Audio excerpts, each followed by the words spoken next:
this guy's garage. Like and subscribe. Oral questions, questions orales. The Honourable Leader of the Opposition. Breaking news. Conservatives will force a vote here in the House of Commons to get Canadians their money back for the ArriveCan scandal. The Auditor General slammed the Liberal government for giving GC Strategies, the top Arrive scam contractor, $64 million in contracts since they took office. $64 million to a two-person IT company that did no IT work and is under RCMP investigation. Instead of empty words like, we accept the Auditor General's findings, how about the Prime Minister show some concrete action, vote for our motion, and get Canadians their money back? The Right Honourable Prime Minister. Mr. Speaker. Mr. Speaker, this government is focused on best-in-class procurement. That is why we're put in place a new Department of Government Transformation. That is why we're putting in place a new Department of Defence Procurement to get taxpayer value for money, to build the strongest economy in the G7. That is how we'll get value for Canadians. The Honourable Leader of the Opposition. Well, he's settling into old Liberal habits of not being bothered by wasting taxpayers' money and funneling it to his friends. Right. And Mr. Speaker, the Prime Minister's trying to act like he's new to the job or he just got here. He was Justin Trudeau's senior economic advisor while these contracts were being handed out. And the Minister of Trade with the U.S., the Minister for Jobs, and the Minister of Foreign Affairs all have their fingerprints on this scandal, and he chose them to sit around his cabinet table. Why is it every time Liberals get caught in a corruption scandal, Liberal politicians get rewarded and taxpayers get the bill? The Right Honourable Prime Minister. Mr. Speaker, as I just said, this government is laser focused on best-in-class procurement. That is why we have a new Minister of Government Transformation. That is why we have a brave deputy who fought for this country, who flew fighter jets, who is the new Secretary of State for Defence Procurement. We're going to get best value for Canadians' dollars. We're going to grow this economy. Come join us. The Honourable Member for Chilliwack, Hope. The General confirmed what we've been saying about the fraudsters behind the Arrive Scam app and the failure of this Liberal government to protect taxpayers. GC Strategies was an IT firm that didn't do IT, didn't follow procurement rules, didn't provide value for money, didn't have valid security clearances. What they do have is 64 million ill-gotten tax dollars in the bank, and this Liberal government let it all happen. When so many Canadians are struggling to make ends meet, why is this government making no effort to get those wasted tax dollars back? The Right Honourable Prime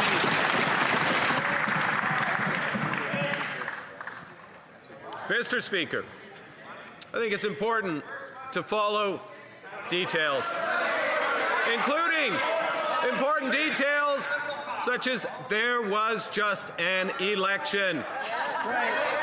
Canada's new government was elected to focus on getting best value for Canadian taxpayer dollars and building the strongest economy in the G7. That's exactly what we're doing. We're focused on it. The Honourable Member for Chilliwack, Hope.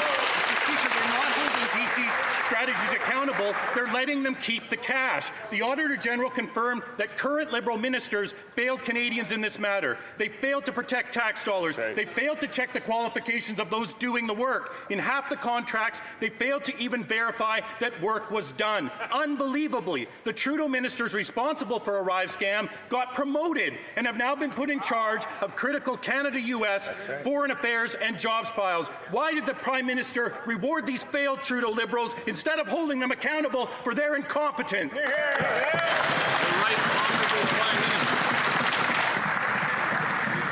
Minister. Mr. Speaker, this government, Canada's new government, is focused on best value for taxpayers' dollars. We are running a process to review our programs. We are running a process to focus on results for Canadians, not dollars in. We are running a process to integrate technology. We are running a process to get best value for the largest increase in defence spending in precedent, making up for the failures of the members opposite. The Honourable Member for Vancouver East. Stronger Borders Act make Harper's Bill C-51 look like child's play. Bill C-2 is a sweeping attack on Canadian civil liberties. The RCMP and CSIS can make information demands from internet providers, banks, doctors, landlords, even therapists without judicial oversight. This isn't about border security. It's government overreach and Big Brother tactics, plain and simple. It's a violation of our privacy, and it will be challenged in court. Will the Prime Minister do the right thing, respect the Charter, and withdraw this dangerous bill? Honourable Minister of Public Safety. Mr. Speaker, the Strong Borders Act will help keep Canadians safe. The bill will go after transnational child sex offenders via information sharing with our international policing partners, give law enforcement the tools they need, choke off organized crime's illegal profits with a crackdown on money laundering, grant our border officers provision to search export containers and stop auto theft rings, Mr. Speaker. We will do this while ensuring the charter rights of Canadians, as well as due process, and make sure that our civil liberties and privacy rights are protected. The Honourable Member for Airdrie Cochrane. Mr. Speaker, yesterday the Auditor General released a scathing report about the Liberal government's mismanagement of the F-35 contract. They flipped, they flopped, and then they flipped again. And now they're trying to hide the real costs of their incompetence. How can the men and women of the armed forces trust that the Prime Minister will actually deliver on his defence promises when it's clear that his own ministers are willing to mislead Canadians when it comes to defence? The Honourable Minister of National Defence. Thank you, Mr. Speaker. We thank the Auditor General once again for her work. In any procurement project of this size, as this member knows, it's normal for costs to change and vary over time, especially with the challenges encountered during the pandemic, like supply chain disruptions, Mr. Speaker, and inflation. And that's why National Defence is working hand in hand with industry now to make sure we get good value for Canadians. Mr. Speaker, we're making a generational investment in the Air Force, and we're going to get this right. Honourable Member for Airdrie Cochrane. This was anything but normal. This is them trying to hide their own incompetence. They misled Canadians by not factoring in currency exchanges, inflation, and project delays to pretend that they were saving costs, when in fact the F-35s were 50% over budget because of their incompetence. And worse yet, Trudeau's minister responsible for this creative accounting was promoted by the current Prime Minister. Isn't it true that the Liberals' so-called new defence spending is actually just the cost they were hiding from Canadians all along? The Minister of National Defence. Mr. Speaker, once again, I'm going to thank the Auditor General for her work and her recommendations, many of which we're acting upon already. National Defence is committed to being open and transparent, and it will keep Canadians updated every step of the way without compromising operational security. National Defence is keeping a close eye on costs and working hand in hand with industry to make sure we get the best value for Canadians. Mr. Speaker, we're focused here, focused on supporting our top Canadian aviators as they work to keep Canada safe. The Honourable Member for Portage Lisgar. The Auditor General confirmed what Canadians already knew. The Liberals can't run a lemonade stand, let alone the government. They funneled tens of millions of dollars to their friends at GC Strategies, with nearly half of the contracts delivering little to no results. Their federal lands housing initiative, well, after 7 years, they haven't even delivered 8% of what they promised they would. The F-35 program, it's 50% over budget and plagued with construction delays and staffing shortages. So here's a simple question. Why is it that Liberals can never deliver any project on time or on budget? Hear, hear. Hear, hear. The Honourable Minister of Government Transformation. Thank you, Mr. Speaker, and I want to be clear, we will always protect the integrity of our procurement process. We've been elected on a mandate to deliver best value for Canadians as we embark on an ambitious journey for this country. I'm hoping Conservatives will get on board. Thank you, Mr. Speaker. The Honourable Member for Vaughan Woodbridge. Mr. Speaker, yesterday the Auditor General revealed that Canadians are paying more and getting less. The Liberals have poured $300 million into a housing program and missed their targets by 97%. And the F-35 jets, nearly $30 billion. 50% over budget. Wow. No jets flying, no pilots ready, and no facilities built. To top it off, the fraudulent Arrive scam contractor GC Strategies has siphoned $64 million from Canadian taxpayers. If Liberals can't be trusted to manage any of these projects, how can Canadians trust them to balance a budget? The Honourable Minister of Government Transformation. Thank you, Mr. Speaker. And let me be absolutely clear. We will never tolerate misconduct from our suppliers or their subcontractors. We will always hold bad actors to account so that we deliver the best value for Canadians. This is exactly what we are doing for Canadians. Thank you, Mr. Speaker. The Honourable Member for Cambridge. Mr. Speaker, the Auditor General reconfirmed what we already know. The Liberals are bad with Canadians' money. On housing, they promised to build 4,000 units in 6 years, but the real number, a pathetic 309. And the F-35 budget has exploded by $14 billion, and there's no pilots to fly them. Worst of all, the Liberals funneled $64 million to Arrive scam contractors, just 2 guys working from their basement, with no proof they did any real work. Same Trudeau ministers, same failures, same old Liberals. Why did this Prime Minister promote the very ministers responsible for these scandals into his cabinet? The Honourable Minister for Government Transformation. Thank you, Mr. Speaker, and I'd like to thank the Auditor General for her work. I had a very good conversation with her concerning workspaces, particularly what was in her report yesterday, and I would note that she specifies that we are on track to meet our goals for affordable housing on federal lands. It's good news for Canadians. Foothills. The Prime Minister said, "I will be judged by prices at the grocery store shelf." Well, judgment has been rendered, and by his own metrics, the Prime Minister has failed. For the 3rd month in a row, food prices have skyrocketed. Apples, oranges, rice, chicken, beef, all up by more than 20%. And the Prime Minister's response is to pour more fuel on the inflationary fire with $500 billion in new spending. That's more than Trudeau. Will this Liberal minority government listen to the majority of this House, put a budget on that table so Canadians could put food on theirs? Right on. The Honourable Minister of Jobs and Family.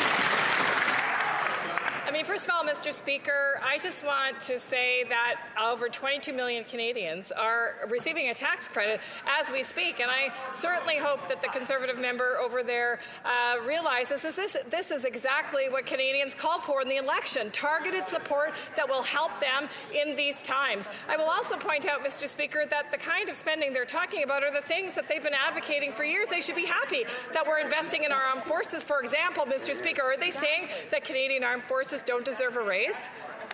The Honourable Member for Foothills. Canadians are struggling to put food on the table now, and it's because of the Liberals' inflationary spending.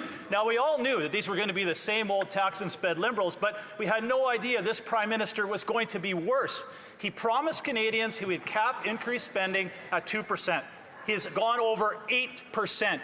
That is putting Canadians in trouble, and they are the ones paying the price. We now have the highest food inflation in the G7. Will this Prime Minister table a budget, end his inflationary spending, so Canadians can afford to feed their families? Yes. Honourable Minister of Jobs and Family. Mr. Speaker, every step of the way, as we've worked to make sure that Canadians' costs go down, that Canadians have more powerful paychecks, in fact, something that I think the Conservatives have said time and again, they've actually voted against, Mr. Speaker. Whether it's things like reducing the cost of childcare or ensuring school food programs or increasing Canada Child benefits, by the way, pegged to inflation so that families have what they need as they're raising their children, these Conservatives have voted against it. So they should put their money where their mouth is, Mr. Speaker, and support a comprehensive policy that supports families. The Honourable Member for Windsor West. Mr. Speaker, after years of Liberal inflationary spending, Windsor families are struggling to keep up. Rent is unaffordable, grocery prices are going through the roof. Many parents are skipping meals so their kids can eat. The Prime Minister says he wants to be judged by what Canadians pay at the grocery store. I can assure you that the Prime Minister will be judged harshly, as Canadians will be paying more than $800 this year. On food alone, Mr. Speaker, it shouldn't be this hard to feed your family in Canada. Will the Liberal government table a budget this spring that actually reverses its inflationary policies? Hear, hear. The Honourable Secretary of State for Labour. Mr. Speaker, Canadians elected a new government to build a strong Canada and to protect programs that serve families. Families are strong when kids are healthy. Our national school meal program is delivering meals to hundreds of thousands of kids this year. It saves parents up to $800 per year. We are committed to making this permanent. We made this commitment in the campaign, and I call on the member opposite to support us. Honourable member for Sudbury East, Manitoulin Nickel Belt. Mr. Speaker, the Prime Minister said he wants to be held to account for what Canadians are paying at the grocery store. So let's do just that. Families in Northern Ontario are struggling because of rising prices. Since the start of 2025, grocery prices in Canada have increased rapidly. The Prime Minister promised to cap government spending at 2%. Instead, he's increasing it by 8%. Will the Liberals table a budget that reverses their inflationary policies so Canadians can afford to put food on the table? The Honourable Secretary of State for the Canada Revenue Agency and Financial Institutions. Mr. Speaker, we just met with the owners of Canada in the last election and clearly laid out our plan to cut taxes, to build homes, to build one Canadian economy, and to protect Americans against Canadians against tariffs. Mr. Speaker, elections are job interviews, and Canadians resoundingly hired our Prime Minister. They fired the former member from Carleton. Thank you, Mr. Speaker. The Honourable Member for Sherwood Park, Fort Saskatchewan. Mr. Speaker, Liberals clearly get excited when they're talking about their own jobs, but 500,000 unemployed students this summer are concerned about theirs. CBC is reporting that Canada faces the worst youth unemployment crisis in decades. Students need jobs to pay for their education and gain vital experience and skills. Liberal inflationary spending and immigration failures are creating a generational unemployment crisis, approaching 500,000 unemployed students. How many more young Canadians need to go unemployed before Liberals reverse course?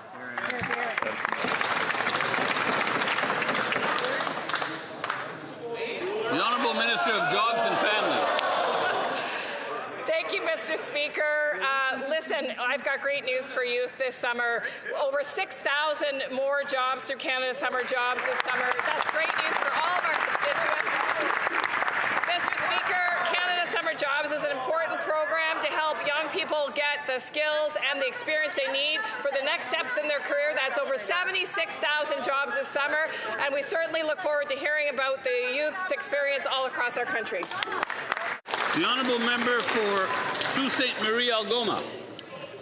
Speaker, members of Canada's Buildings Trades Unions are here in Ottawa this week. They represent thousands and thousands of workers that are building Canada strong.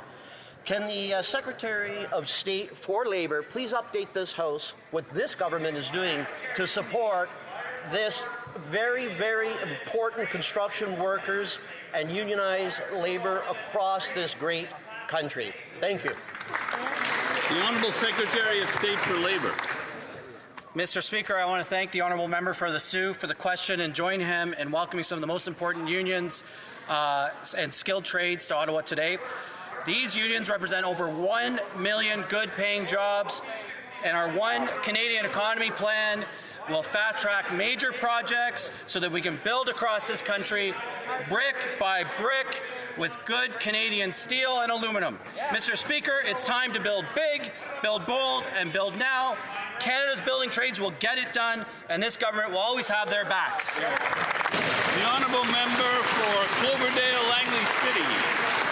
Yesterday, the AG delivered a damning report that exposed the truth. After 10 years of this Liberal government's housing promises, only 309 homes have been built under the Federal Lands Initiative. They set a target of 4,000, and what Canadians got was smoke and mirrors. Inflated numbers, misleading reporting, and government more focused on press releases than people. Can the minister explain how, after a decade of delays, this scandal has left single moms and young families still without a place to call home? The Honourable Minister of Housing and Infrastructure. Thank you, Mr. Speaker. Those units remain under development. They will be developed, they will be built, those homes will be delivered as promised. And, Mr. Speaker, we would appreciate the support from the other members of the House for all of these housing initiatives going forward, of which we have many. We have the most robust housing agenda in the history of this House.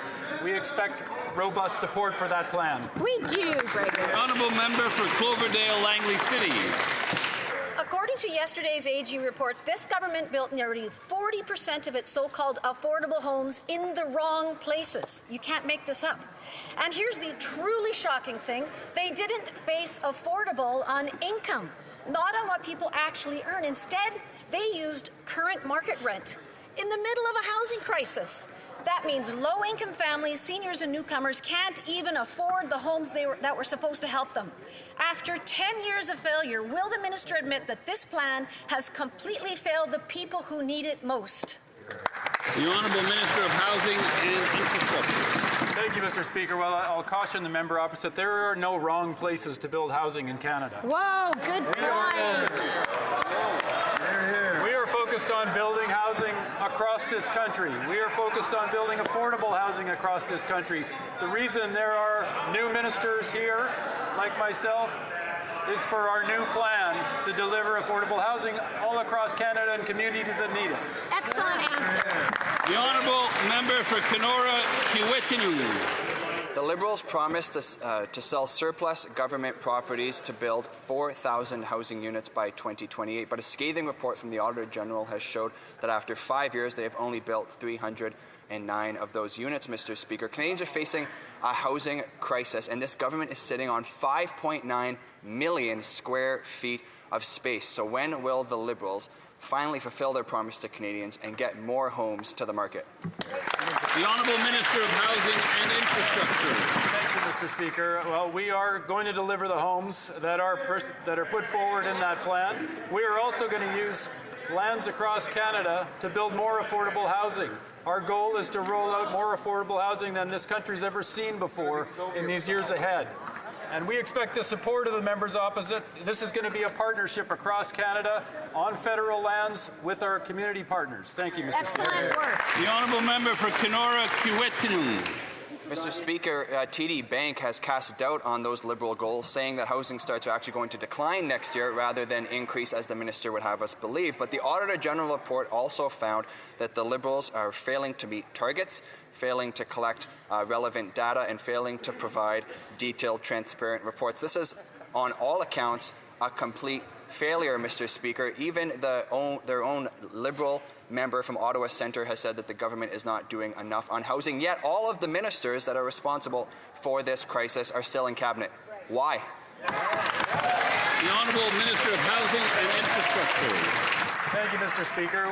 We are focused now in this new government on delivering housing. That's right. We are going to deliver the housing that Canadians elected us to deliver. We ran on the commitment to have the most aggressive housing plan that the country's ever seen, and we are going to deliver on that plan, Mr. Speaker. We sure are. Member for Long Range Mountain. Mr. Speaker, the oil and gas industry is critical to Newfoundland and Labrador, making up 25% of our GDP and 41% of our exports.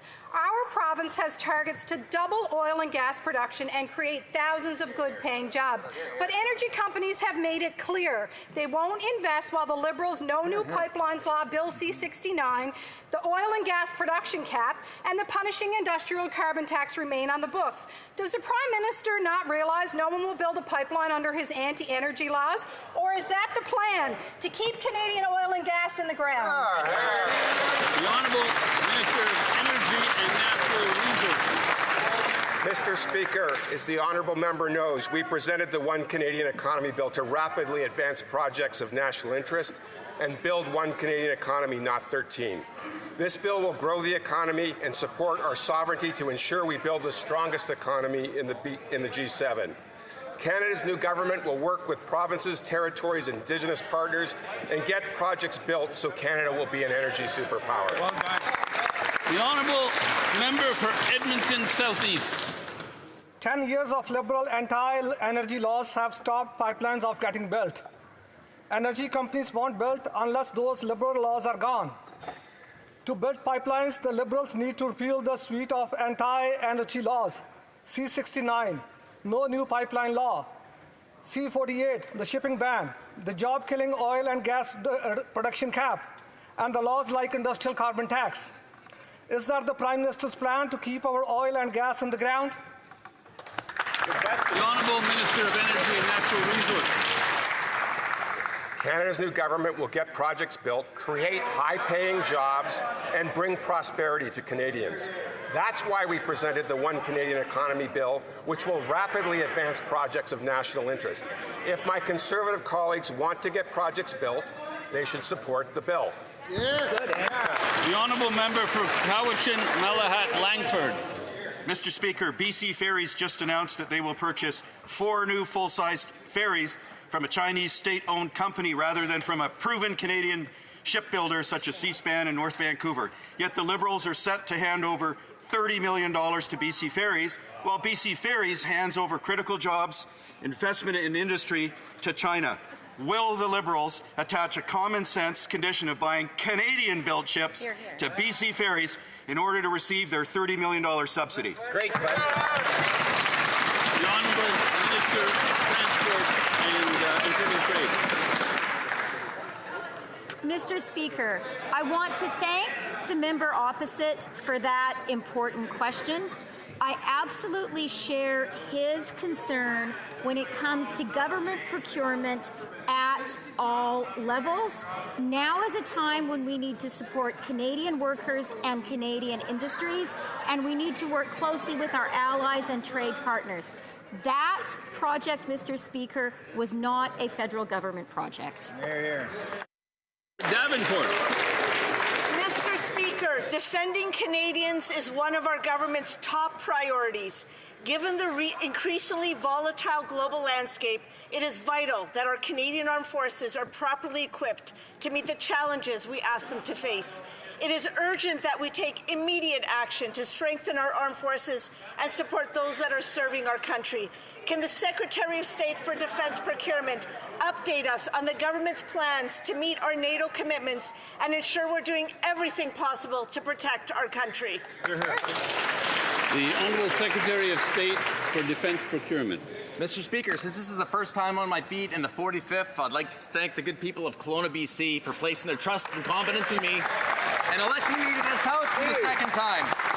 Speaker, yesterday the Prime Minister confirmed that Canada will meet its NATO 2% targets this fiscal year, 5 years ahead of schedule, with an additional investment of $9.3 billion. We're accelerating procurement, modernizing capabilities, and ensuring the troops have the tools and equipment they need to protect Canada and Canadians. Thank you, Mr. Speaker. The Honourable Member for Acadie-Annapolis. Mr. Speaker, the economy of Acadie-Annapolis and rural Nova Scotia relies heavily on a strong lobster fishery. Yet this past season went from bad to worse. According to a Global News report on May 2nd, some harvesters in southwest Nova Scotia had to give up on their season because they could not fish profitably. No lobsters and no price. This is unacceptable. Will the Minister of Fisheries finally listen to commercial fishers where her predecessors failed to act, take unregulated and unreported fishing seriously, and implement immediate measures to protect our lobster stocks before it's too late? The Honourable Minister of Fisheries. Thank you, Mr. Speaker. And I'm very pleased to say that I was in Nova Scotia for the last couple of weeks. I met with harvesters, I met with lobster fishers, and I want to assure the member opposite that I will continue to do this work. We need to ensure that we have balanced fisheries, and we need to ensure that we support authorized fishing. Thank you.